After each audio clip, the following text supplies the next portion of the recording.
and what it explores about human nature and the using of these people is kind of disturbing. Is this, to me, it's almost been the most disturbing, potentially, show that you've given us. It's far and away the most disturbing thing that I can remember doing, at least since season 6 of Buffy. Probably more than that. And some people have actually been very offended by the premise.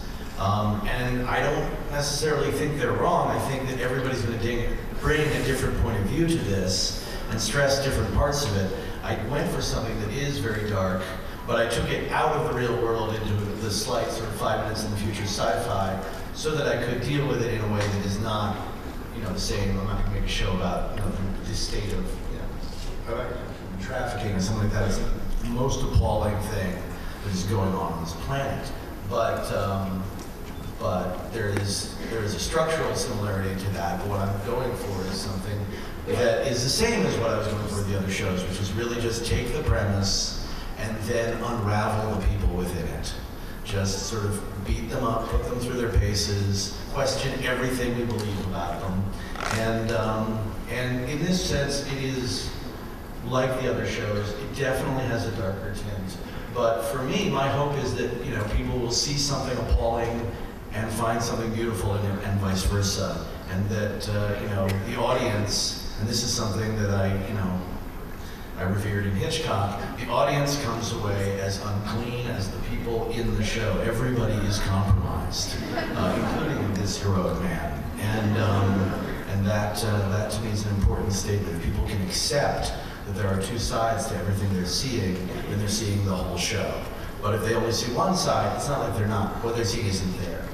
Because that does bring up an interesting question about the Dollhouse itself, that so many of the regular characters are the people who are controlling Echo's engagements or missions or fate, really. And are they good? Are they bad? Are they both? Are they mainly bad? I mean, what are they? They are, sadly for them, people. And they are people with power. And people who have power do all of one thing, and that's abuse it. And they're people that I like very much. The programmer, character of Topher, people will not be surprised to hear a little bit of me in him. He creates characters and has no morals. So we share one or two things. But nobody in the show is only one thing. I mean, these are definitely textured people. Some of them think they're doing something noble, and in a way, some of them are, and some of them don't care, but may learn to. What's really fun is finding these people and then digging underneath and digging underneath. We got to do a lot of that in the first season. We didn't hold back. There are some things, obviously, that are unresolved. We didn't wrap it all up with a bow, but we made some very definite statements about how corruptive this can be. So, would the end goal of the show would be to bring them down, but that can never really happen, or you have a show?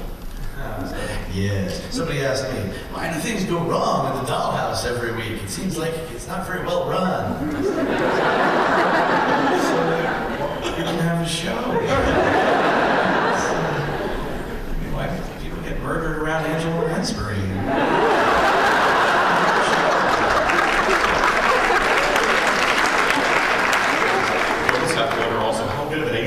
Agent Valor, because all these people seem to be able to employ the Dollhouse, but nobody seems to be able to find it.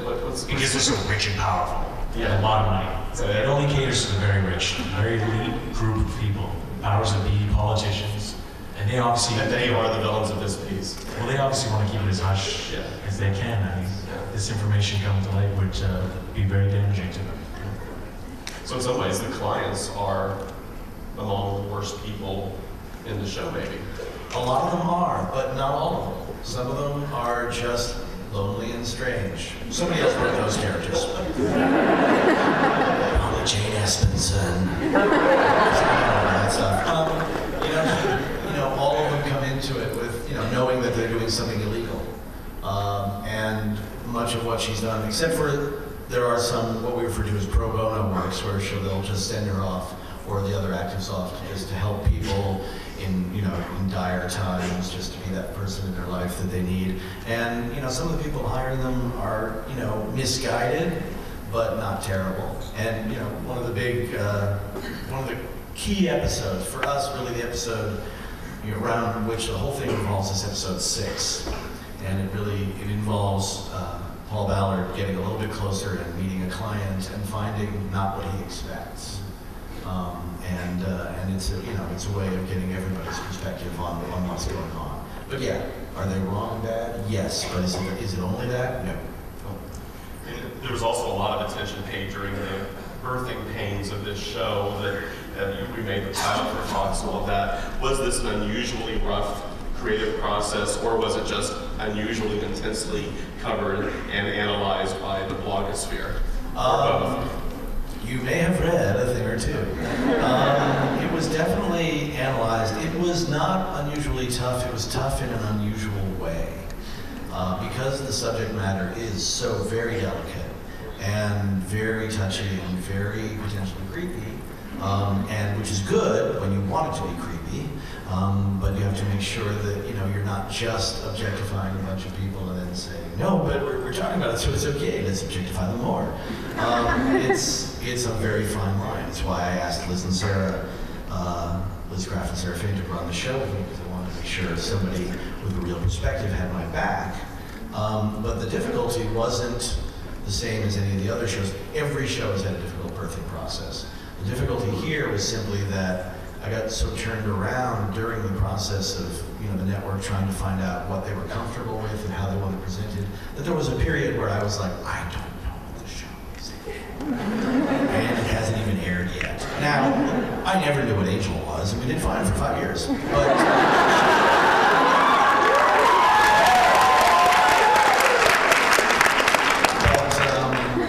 There was a dark and scary Joss period.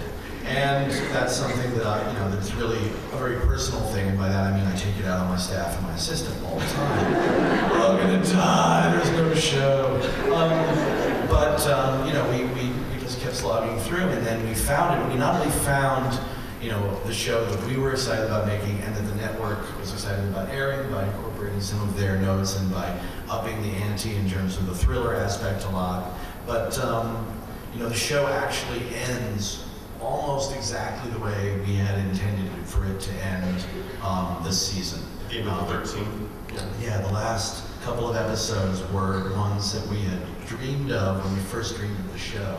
We got to them a different way, but we really got to them, and we are all so pumped about what we've been putting out for the last few months that, we definitely can see a lot of fun, a lot of excitement. And I think you're going to see some growing pains, but oh my God, the stuff we get to, the stuff these guys do, the cast is phenomenal, and we really get to put them through their paces. Are there elements of what you had put into the original pilot episode that have survived in subsequent episodes, or that you were able to hit those beats before you finished your 13 or? There are even a couple of scenes when we were running out of shooting time. We basically took the pilot and picked it apart like Carrion. Ooh, I'll have that scene, I'll take that. But a lot of the major significant events got changed. So that was one of the reasons why I got rid of it. It wasn't just that I knew it wasn't what the network wanted.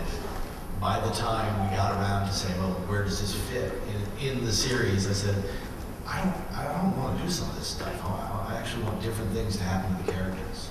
So that's why I felt by the wayside. This is still an improvement over what happened with Firefly, where they actually are airing the pilot first. Yeah.